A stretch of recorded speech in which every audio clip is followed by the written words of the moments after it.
3 ऐसे क्रिमिनल जो जेल से कैसे भागे, जानकर आप भी हंसी के मारे लूट होने वाले हो। तो इससे पहले अगर आप क्यूट से बॉय हो तो वीडियो को लाइक करो, या क्यूट सी गर्ल हो तो कमेंट करो, नहीं तो मैं समझूंगा आप कुछ और ही हो।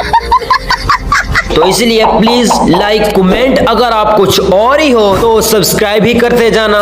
नंबर 1, आपको तो पता है कि नॉर्थ कोरिया सरकार ओलंपिक्स में खेलने के लिए अपने खिलाड़ियों को ट्रेनिंग देती है। एक आदमी को नॉर्थ कोरिया सरकार ने ट्रेनिंग दी थी, उन्होंने सब कुछ उसे सिखाया। आदमी ने नॉर्थ कोरिया और साउथ कोरिया के बॉर्डर पर गया और छलांग लगाई और सीधा साउथ कोरिया पहुंच गया।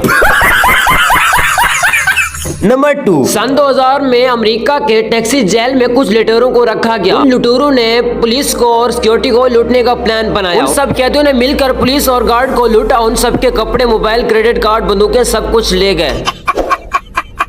नंबर 3, 2006 में कैदी को जेल में बोर देखकर जेल के गार्ड्स ने उसको पत्थर पैक करने वाले बड़े बैग का काम